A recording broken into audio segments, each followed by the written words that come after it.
Baik. Oke, kita mulai ya. Ini sudah jam 9 tepat. Assalamualaikum warahmatullahi wabarakatuh.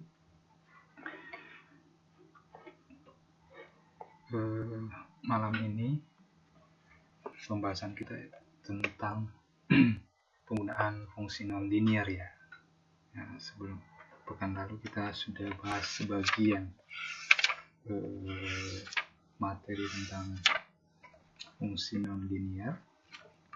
Nanti kita akan tuntaskan sebagiannya itu karena kita ini sudah pertemuan ke-6, jadi kita tidak bisa terlalu lama untuk setiap modul ya. Oke. Baik, malam ini seperti biasa ya, yang pertama itu bagaimana implementasi dari fungsi nonlinear ini. Anda bisa lihat di modulnya, modul 6. Di situ pendahuluannya bahwa ya, fungsi nonlinear itu implementasinya secara grafis ya. Fungsi permintaan dan penawaran dapat ditunjukkan oleh fungsi nonlinear. Jadi S-nya itu permintaan, T-nya itu penawaran ya.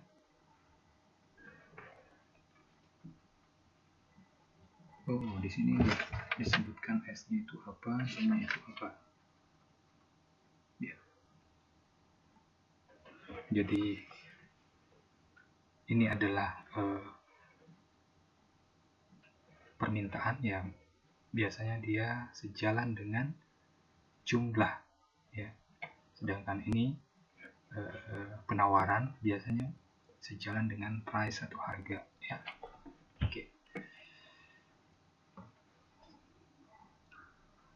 Oke, di sini untuk kurva itu kita ada beberapa macam di sini.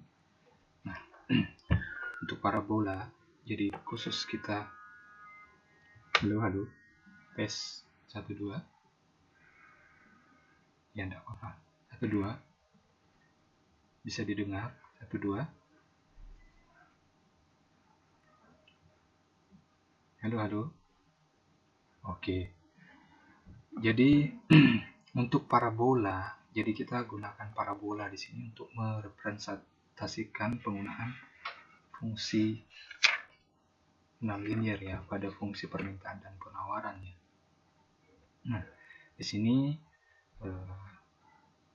untuk parabola yang sumbunya sejajar dengan sumbu P, ini P sumbu vertikal. Jadi bentuk persamaan umum yang dapat ditulis itu seperti ini: Q dikurang H ya, dikurang H, kemudian Q kurang H kuadrat sama dengan 4P. Jadi P kurang dikali P kurang K, di mana Q ini kita sudah ketahui jumlah dari barang, kemudian P ini adalah harga dari barang itu ya. Nah, di sini ini jadi patokan kita untuk syarat bahwa grafik yang seperti ini itu fungsi yang akan kita gunakan adalah seperti ini untuk menggambarkan kurva permintaan ya. Nah, di sini ada syarat-syarat tertentu yang Anda bisa lihat di sini. Ketika kurvanya terbuka ke bawah dan sejajar dengan sumbu P atau sumbu vertikal, maka nilai P-nya itu lebih kecil dari 0, H-nya itu lebih kecil atau sama dengan 0 ya. Kemudian K-nya lebih besar dari 0. Begitu juga ketika kurvanya menghadap ke atas ya, tapi tetap sejajar dengan sumbu P. P-nya itu lebih besar dari 0, H-nya itu lebih besar dari 0, K-nya itu lebih kecil atau sama dengan 0. Nah, kemudian ini modelnya. Jadi model yang mungkin nanti dalam pengerjaan soal akan kita dapatkan model-model seperti ini ya. Oke. Kemudian model yang lain adalah seperti terlihat di bukunya, bentuk parabola yang sumbunya sejajar dengan sumbu Q. Sumbu itu adalah ini, tengahnya ya. Sumbu itu adalah ini, tengah dari parabola. Ya.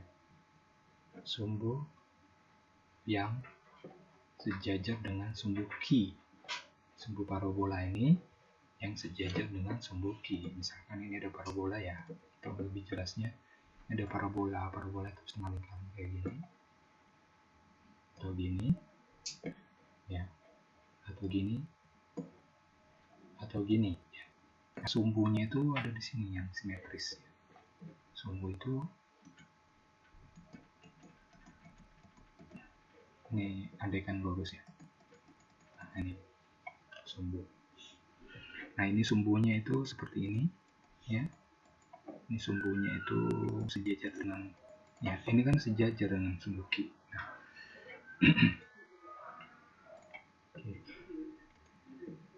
maka kalau dia sejajar dengan sumbu Q atau sumbu horizontal, bentuk umumnya adalah ini yang kita akan pakai. P kurang K pangkat 2 sama dengan 4P kali Q kurang H ya.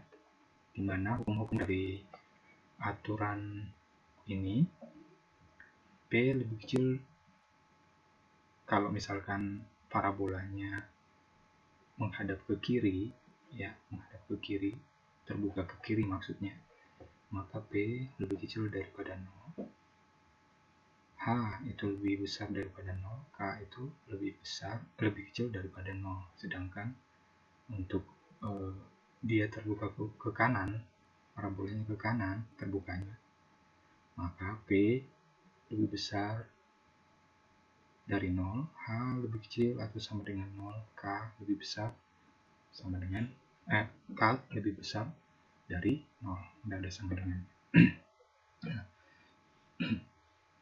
ya, seperti itu. Ini teori dasar yang perlu kita pahami dulu. Nanti implementasi dari soal-soal itu kita pakai ini. Nah, untuk titik vertex itu adalah titik puncak ya. Ya, titik puncak parabola. Misalkan ini titik vertexnya ada di sini ya. Ya, kalau ini ada di sini dia. Misalkan. Nah, untuk mencari titik vertex dari persamaan ini, maka titik vertexnya itu adalah sesuai dengan buku H, K ya. Ini adalah titik vertexnya, titik puncak dari sebuah parabola ya.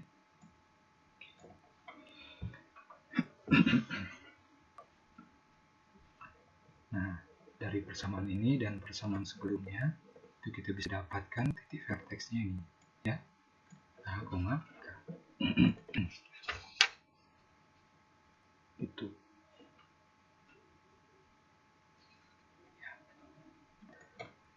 Oke, kita langsung saja melihat contoh dari modul yang kita pegang masing-masing ya, di halaman 64 ya.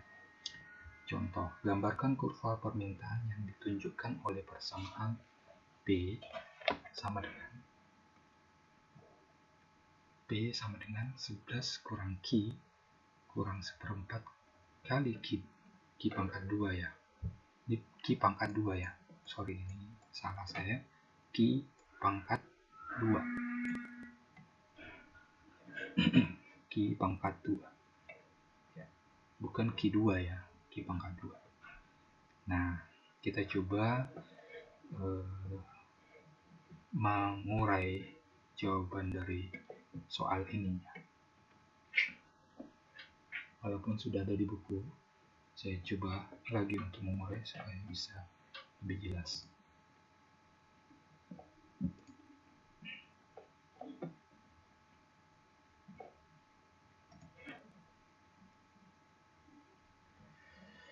Nah, ini saya hapus dulu.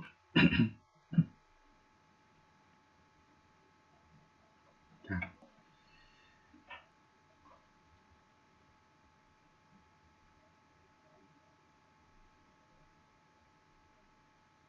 sebentar ya, ini agak lama. Oke, saya hapus dulu. Oke, ya, kita kembali ke soal contoh yang ada di buku. Saya urai lagi. Misalkan ada persamaan P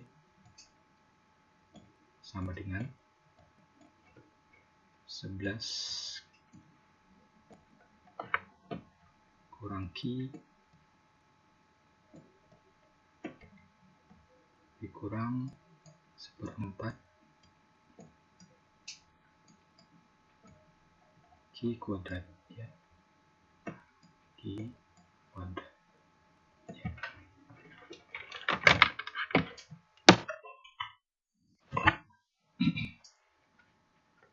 Pertama-tama acuan kita itu adalah rumus yang sebelumnya ya, yang mana yang lebih dekat dari itu.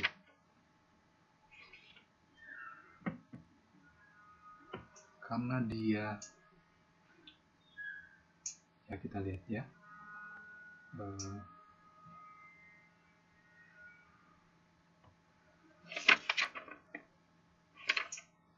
ya, yang pertama kita lihat rumus sebelumnya, di mana parabolanya itu sejajar dengan sumbu P atau sumbu vertikal, maka rumus atau formula, saya tulis di sini formula aja.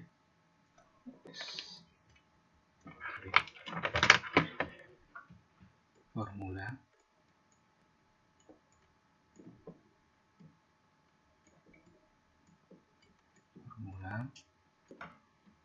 saya tulis ulang ya, Q kurang H dalam kurung dikuadratkan sama dengan 4P P kurang K.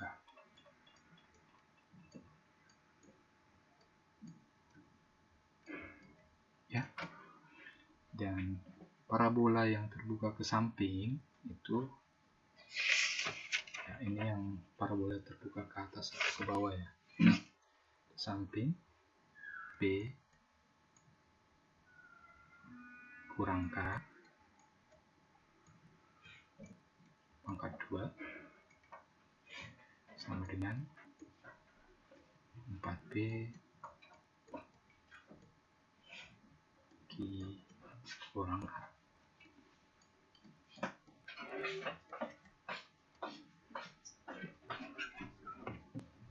Seperti itu ya.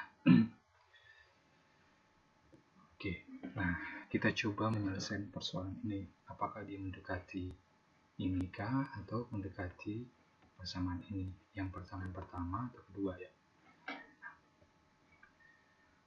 Kita ubah dulu persamaan ini. Karena ini 1/4, maka kita menghilangkan 1/4-nya ini dengan mengalih masing-masing ruas kiri 4 dan ruas kanan 4. Berarti 4 kali P ya, ini ruas kirinya sama dengan 4 kali 11 44 ya, dikurang 4 kali Q 4Q dikurang 4 kali 1/4 ya 1 ya, 1 Q kuadrat ya. Oke. Jadi kita kali 4 supaya 1/4-nya ini, pecahannya ini kan kita kalikan luas kiri dan luas kanan itu 4. Karena kenapa harus 4? Karena kita mau hilangkan pecahan ini. Ketika dia 6, maka kita harus kalikan luas kiri dan luas kanan itu 6. Ketika di sini 1/7, maka untuk menghilangkan 1/7 kita kalikan luas kanan dan luas kiri 7 ya, seperti itu. Nah, ini saya tulis satu di sini supaya lebih jelas. Nah, sehingga kita bisa menguraikan yang mana Q dan yang mana P. Karena Q yang kita mau bawa ke sebelah ya, yang kita mau bawa ke sebelah, maka kita coba ya, Q-nya ini pindahkan ke sebelah menjadi 4Q, kan minus ya, pindah ke sebelah luas ke kiri jadi plus tambah Q kuadrat. Jadi satunya ini saya tidak perlu tulis ya, sama dengan ini pindah 4B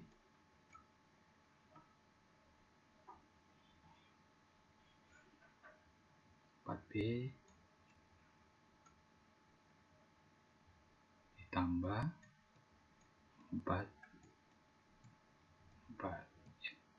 Nah, supaya gampang ya, saya ubah nih, ini saya pindahkan ke depan supaya jadi sebuah persamaan kuadrat. Q saya geser aja ya, kuadrat tambah 4Q sama dengan 4B tambah 44 ya. Oke. Nah, ini minus ya, P-nya minus ya, sorry, minus ya, karena dia pindah ke ruas kanan ya. Oke, sekarang iya benar, sekarang persamaan ini bagaimana supaya dia menjadi sebuah persamaan kuadrat yang lengkap ya. Ingat kemarin ada rumus seperti ini, B per 2 pangkat 2. Kita mau faktorkan nanti ya, supaya bisa difaktorkan. Ini juga ya, ini supaya bisa difaktorkan supaya seperti ini hasil faktorisasi nih. Ini hasil faktorisasinya. Supaya ini kita bisa faktorkan, itu kita menguraikan lagi ya. Di sini kita lihat kita pakai rumus yang minggu lalu, B per 2 pangkat 2 ya. Nah, di sini kita lihat posisi kiri, B-nya itu sama dengan berapa nih? Persamaan ini. B-nya sama dengan 4 ya. 4 ya. Ini B-nya.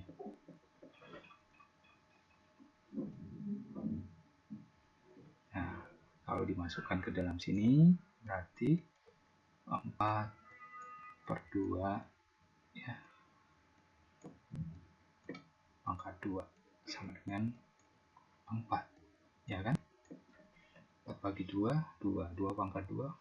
Nah, oke, kita buat ya, kita buat ini berarti kita tambahin di sini Q kuadrat tambah 4Q ya, sorry, ditambah dengan hasil ini tambah 4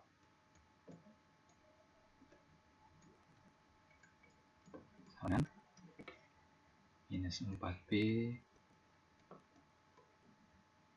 tambah 4. Karena kita tambah 4 di sini, otomatis ruas kanan kita juga tambah 4 supaya seimbang ya.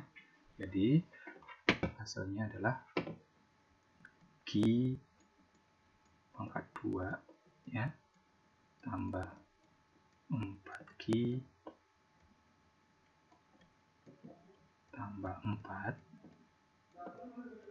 sama dengan minus 4P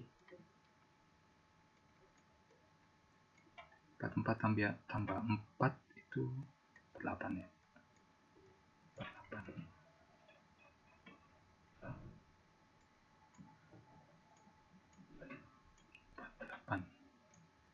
Bentar ya, ini dulu selesaikan. Nah, hasil rumus faktorisasi itu apa selalu ditambah, Pak? Iya, selalu ditambah. Karena ini selalu positif. Walaupun dia minus Q-nya, selalu dia positif. Ya. Oke. Misalkan ada soal Q kuadrat minus 4. Ya. Kalau dia minus di sini, ya tetap dia jadi positif karena dipangkatkan dengan 2.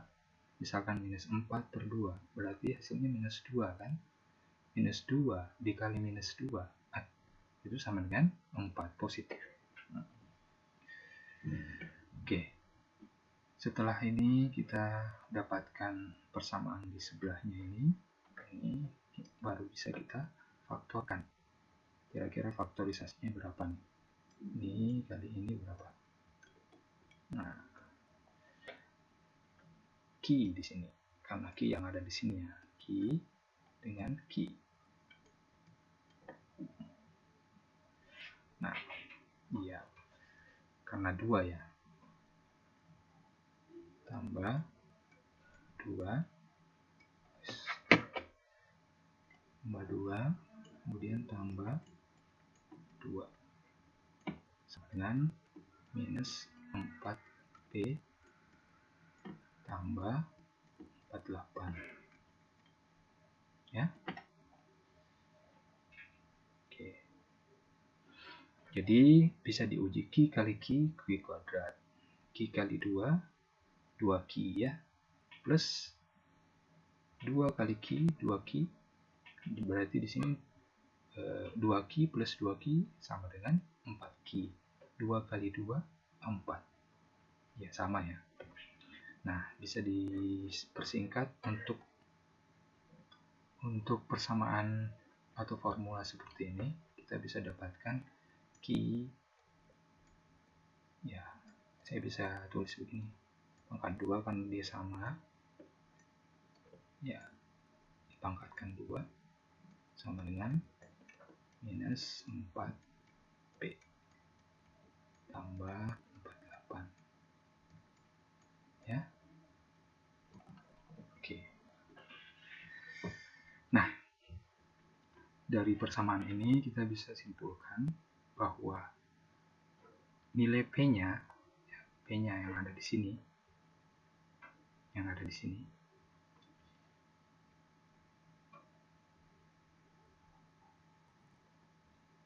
oh iya, ini bisa dikecilkan lagi ya.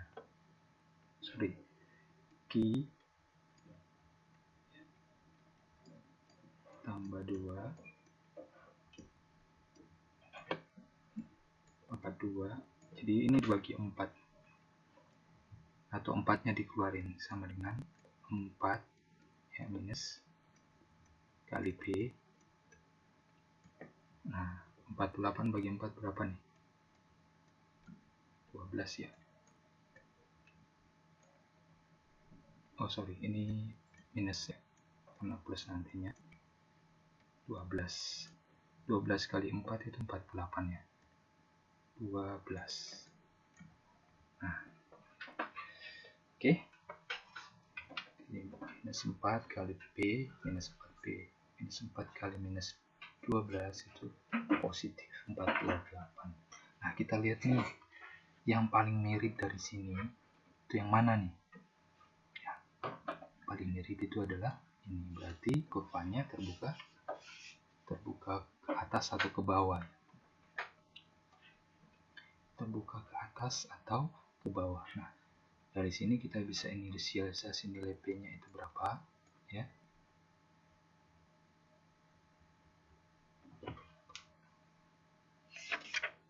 Nilai P-nya itu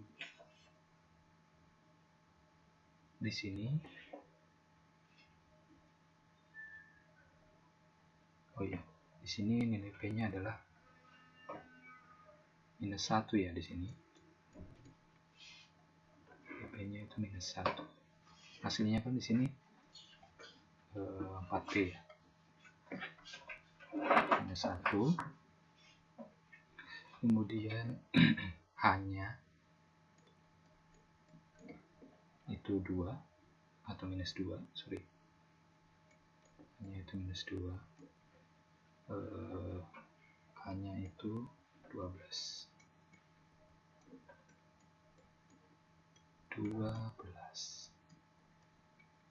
Nah, ini 12 ya. K ini H. Ini H, ini H, ini K, ini K. Itu ya. Nah, kemudian kalau sudah didapatkan persamaan ini, tinggal kita buat grafiknya. Nah, sebelum kita buat grafiknya, kita mau cari dulu nilai perpotongan sumbu vertikal dan sumbu horizontal. Nah, loh, minus 1 itu yang nempel di sini. Kalau ini plus, berarti cuma 1 di sini. P itu sama dengan 1. Kalau plus di sini ya. Kalau dia minus di sini, karena 4 ini sama dengan 4 yang ada di sini ya. Oke. Jadi 4 di sini itu sama dengan 4 yang ada di sini. Di P-nya otomatis adalah minus 1 ya. Oke. P-nya itu yang di sini yang kita lihat dari polanya adalah minus 1 ya. Kalau misalkan di sini saya tulis misalkan ya, ini di sini misalkan itu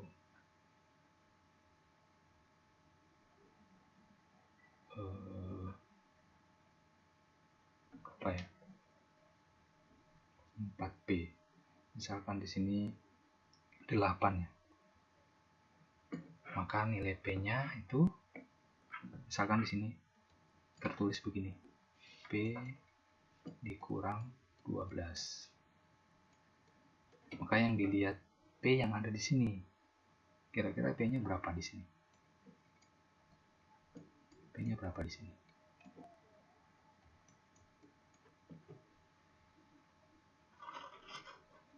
Kira-kira P-nya berapa di sini?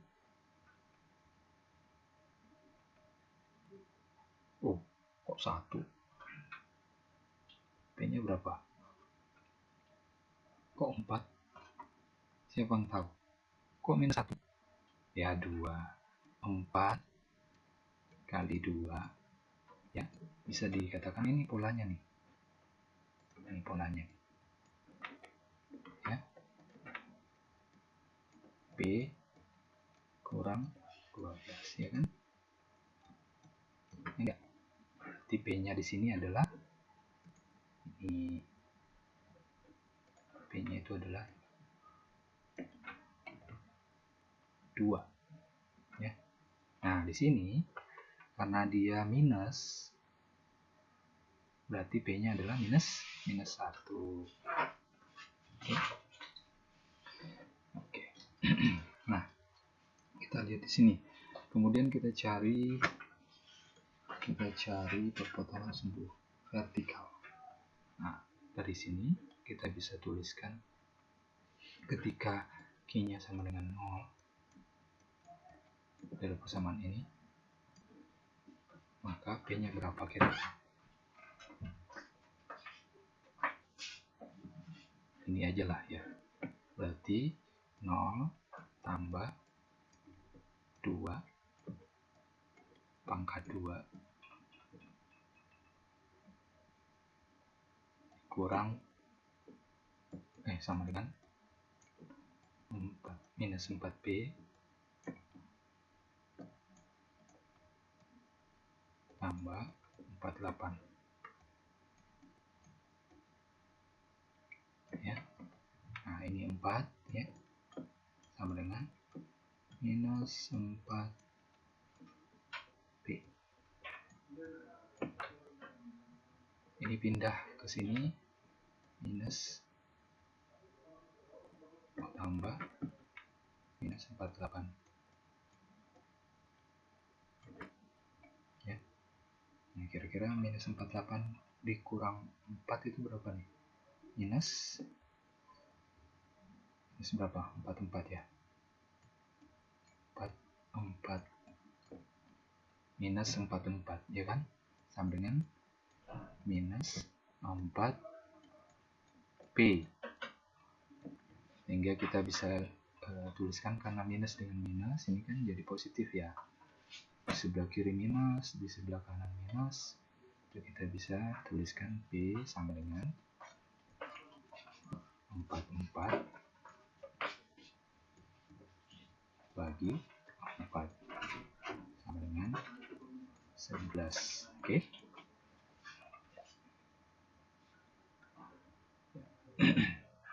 44 per 4 sama dengan 11, P nya itu sama dengan 11 ketika Q sama dengan 0. Ketika P sama dengan 0, maka rumus ini lagi yang kita ambil. P nya sama dengan 0, maka kira-kira Q nya sama dengan berapa? Q tambah 2 ya, tambah 2 pangkat 2 sama dengan minus 4 kali, karena P nya sama dengan 0 ya, 0 ditambah 48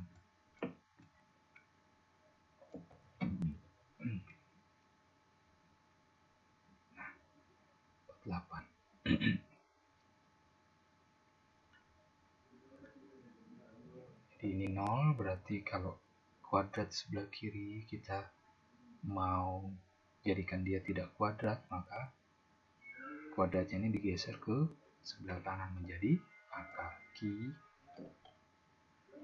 Q tambah 2 tambah 2. Nah, ini pangkat 2 ya, sama dengan ini kan 0, akar ini sama dengan 0 lah, minus 4 kali 0, 48 ya. Jadi kita mau sederhanakan lagi Q-nya, dan kita mau cari Q-nya ya. Q sama dengan akar, kira-kira ini kalau disederhanakan kira-kira berapa ya? Berapa kali berapa sama dengan 48? 2 kali 4 kali berapa ya? 16 kali berapa? 16 kali 3 ya? 16 kali 3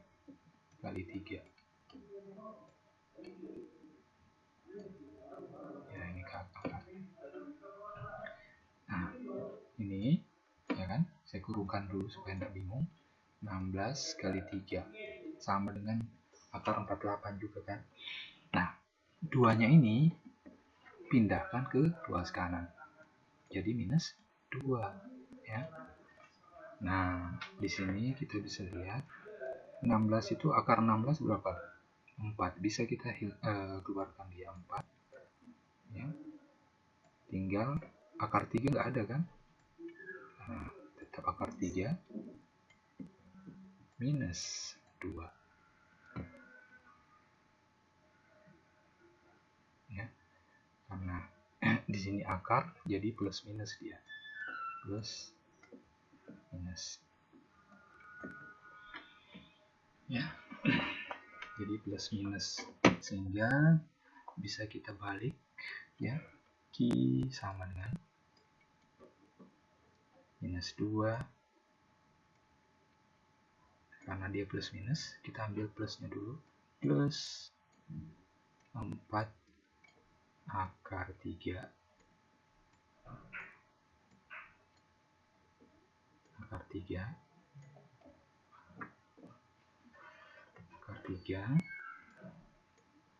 terus ini Q1 ya, Q1, Q2 sama dengan minus 2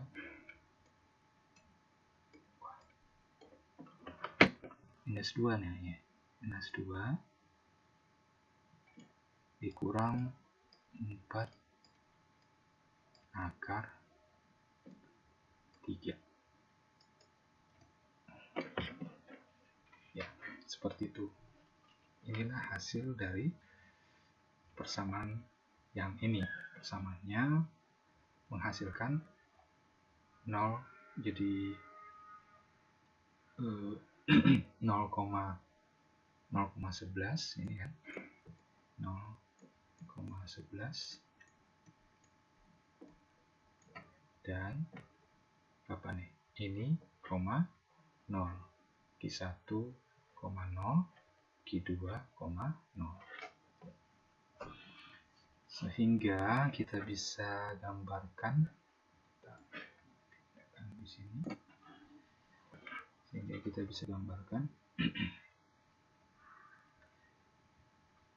seperti ini, kira-kira seperti ini ya.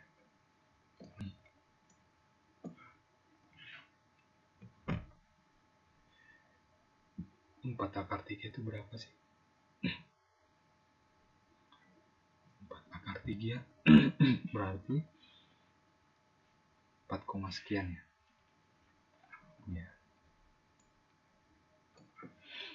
Ya, seperti ini nih P ya. Ini Q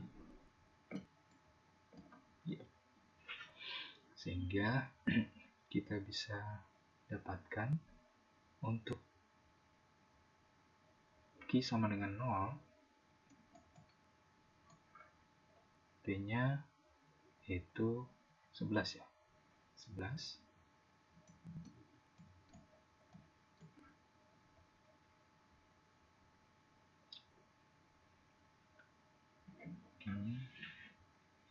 kemudian satu lagi, ketika P sama dengan 0, kaki plusnya ada di sini ya.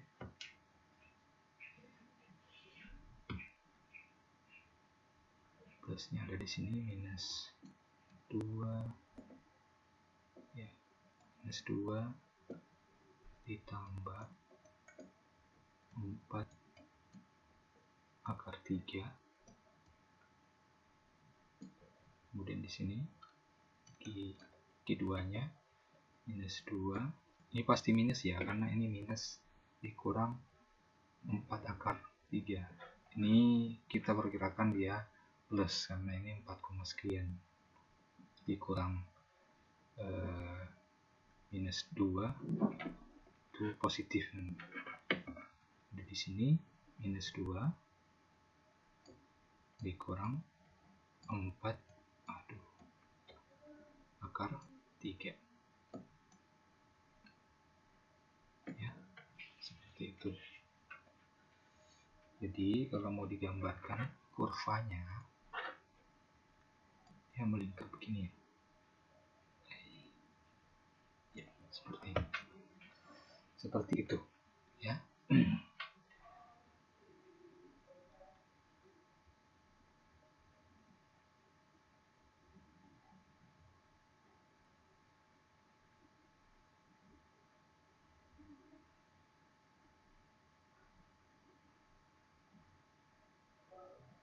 seperti itu. Nah, kemudian ada soal lagi tuh. Sampai di sini mengerti nggak? Sampai di sini.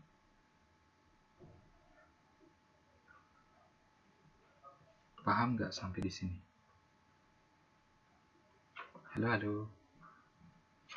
Paham ya? Oke.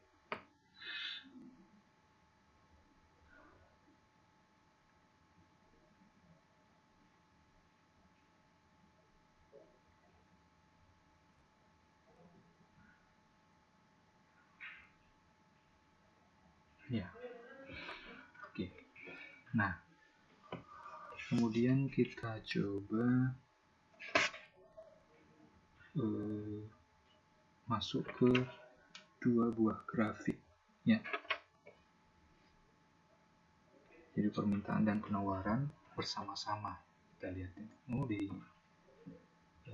PowerPoint-nya. Kita lihat dulu.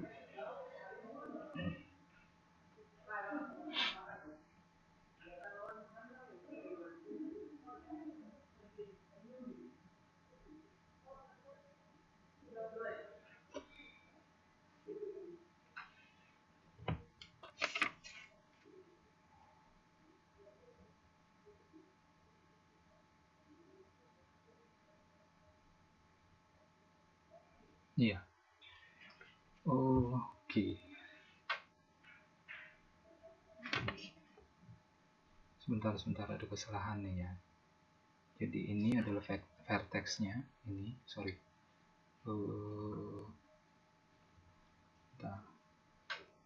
Jadi vertex-nya itu adalah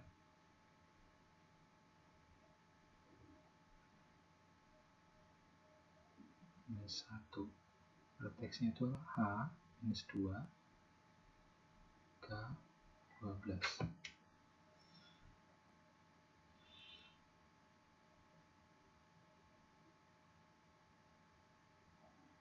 Minus 2, 12. Sebentar. Minus 2, 12. Minus 2, 12. Sorry. Sebentar. Kita balik dulu. Kayaknya gambarnya ada.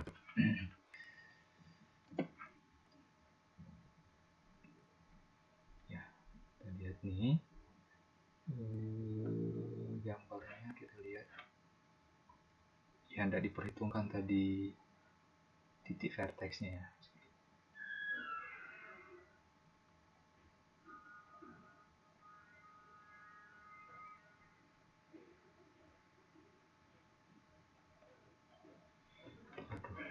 Sebentar, ini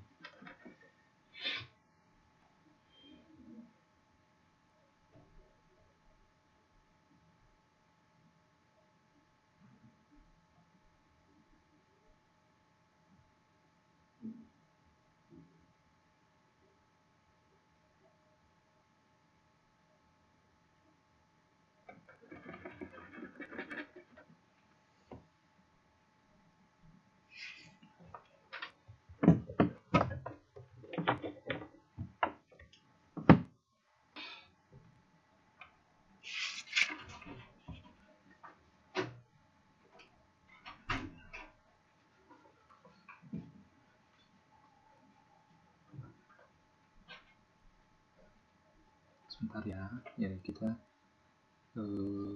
lihat vertex-nya ya. Sebentar. Ini agak lama dia looping. Kita lupa tadi vertex-nya ada di situ.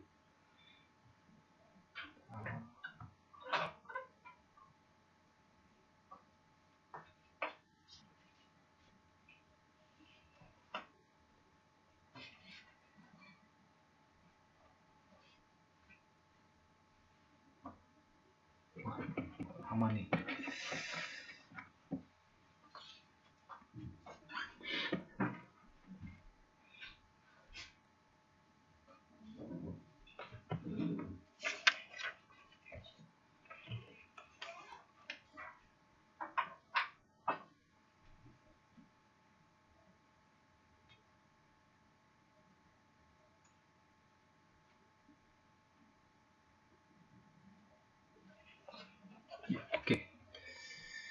kita lihat ini ya, oops,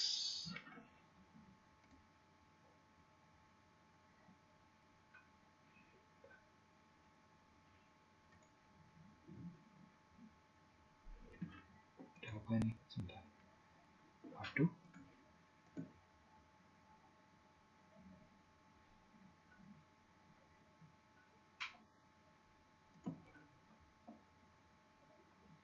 sorry.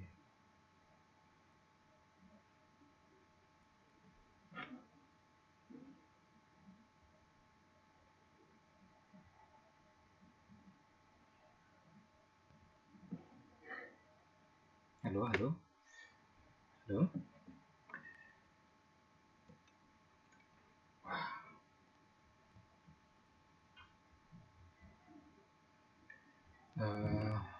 Ya, kita tunggu sejenak dulu, internetnya lagi bermasalah nih, dia sangat berat sekali.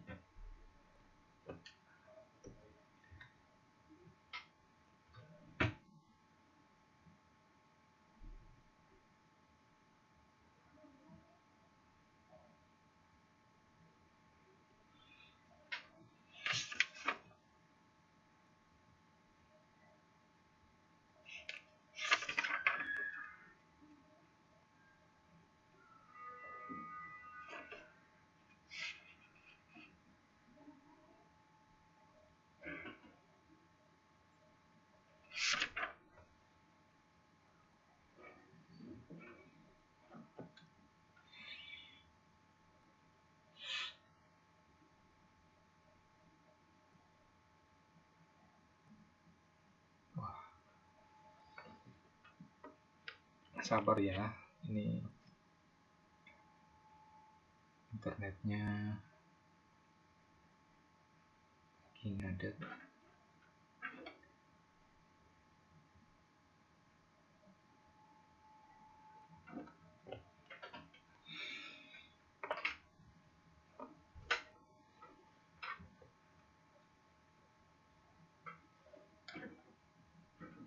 Wah.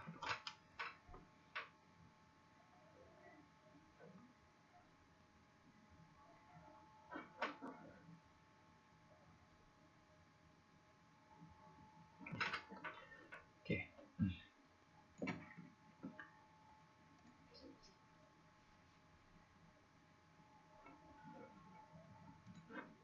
Oke, sekarang oke, halo ya. Oke, nah gambarnya ini agak keliru, jadi kita tentukan dulu vertexnya itu tadi 2, minus 2, minus 2,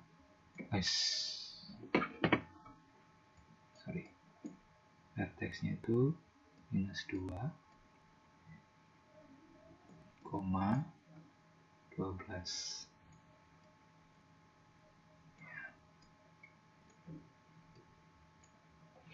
Jadi di sini kita ambil minus 2. Minus 2 itu minus 2 itu di sini. Saya gambar ulang ya.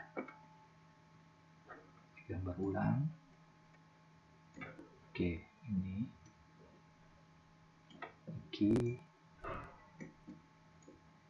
B. Nah, kita mau cari titik vertexnya dulu. Berarti dia 1, minus 2, minus 1, minus 2. Kemudian K-nya itu kenapa dia dikatakan ini K, maka dia sejajar dengan P. Kira-kira di sini ya. Di sini. Ini adalah 11 ya. 11. Nah, kemudian ini 12. Jadi dia di sini. Ya, di sini menandakan dia menandakan bahwa ini adalah vertex. Ini ya. Ini adalah vertex. Ini simpelnya, sumbunya ya. Kemudian ini adalah minus 2, 12.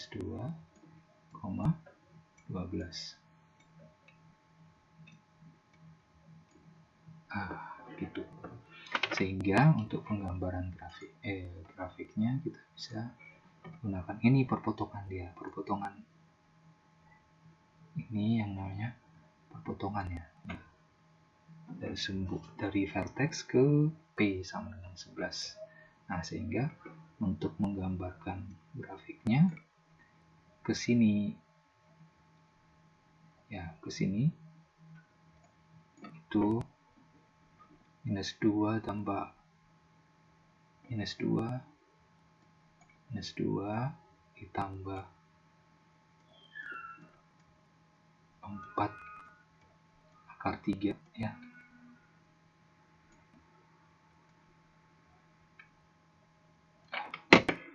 Minus 2 4 akar 3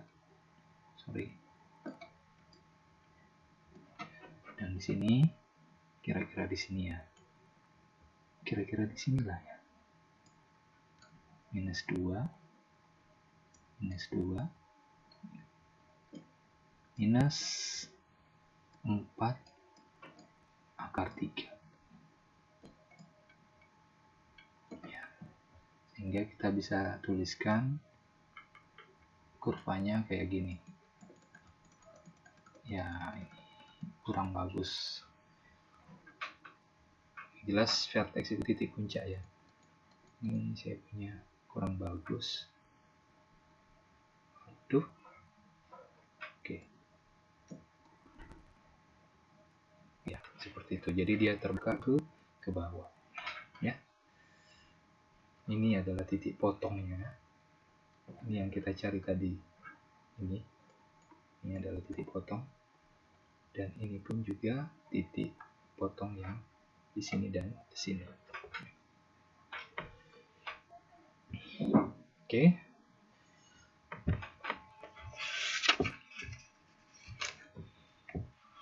Nah, kemudian kita bahas tentang jumlah dan harga keseimbangan dari kurva penawaran dan permintaan. Jadi permintaan dan penawaran itu secara bersama-sama. Kita lihat dulu modulnya.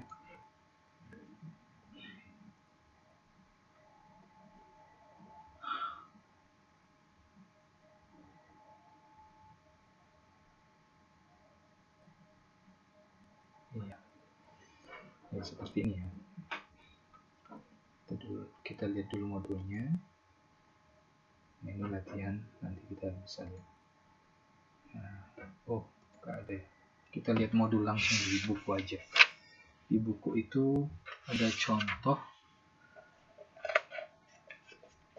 ya, contoh perpotongan antara dua persamaan keseimbangan dan harga keseimbangan ya, dari kurva penawaran dan kurva permintaan ya.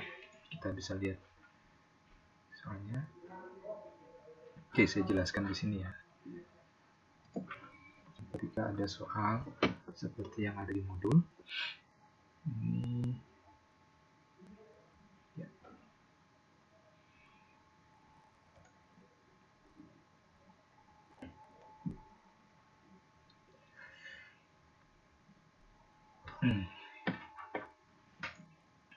Oke.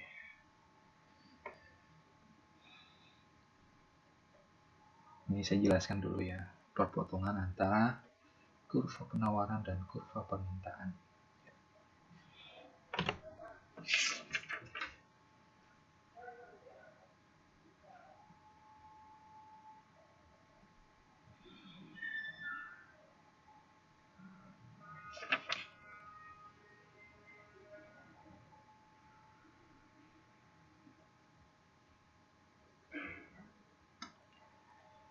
Ya, kita tunggu sejenak.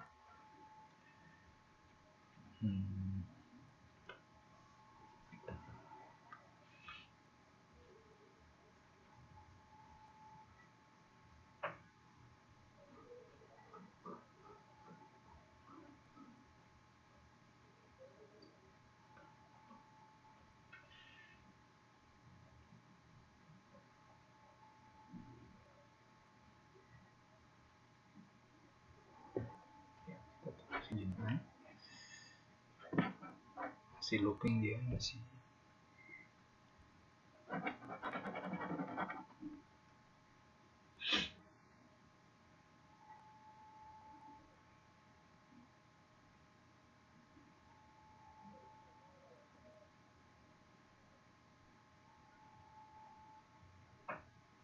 Ya.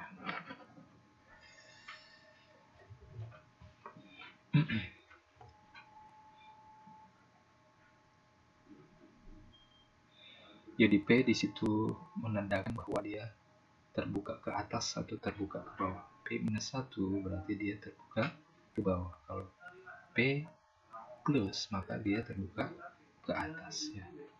Kenapa P-nya tidak dipakai dalam menggambar grafik? Itu cuman tanda aja bahwa grafik yang dihasilkan atau kurva yang dihasilkan itu apakah dia terbuka ke atas ataupun dia terbuka ke bawah ataupun dia terbuka ke kiri dan terbuka ke kanan ya. Oke.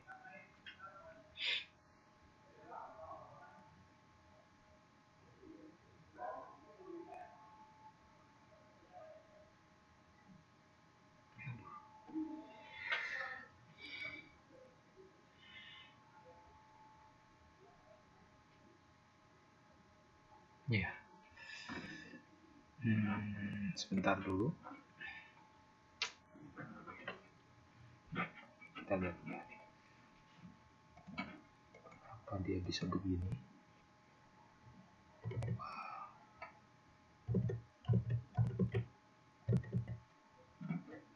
Lecet ternyata.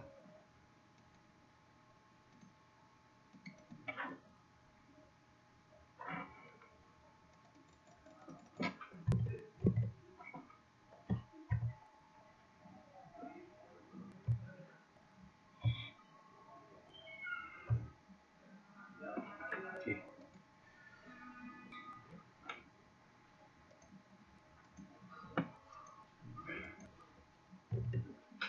Wah. Oke.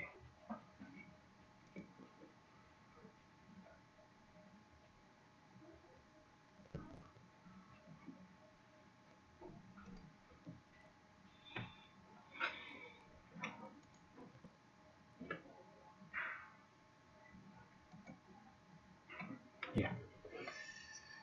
Ya, malam ini trafik internetnya luar biasa berat ya.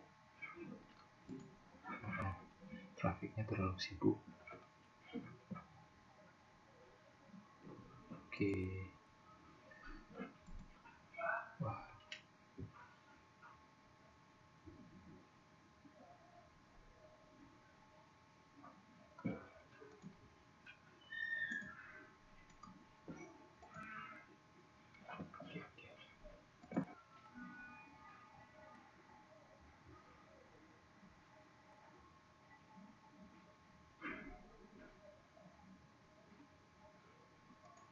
Oke.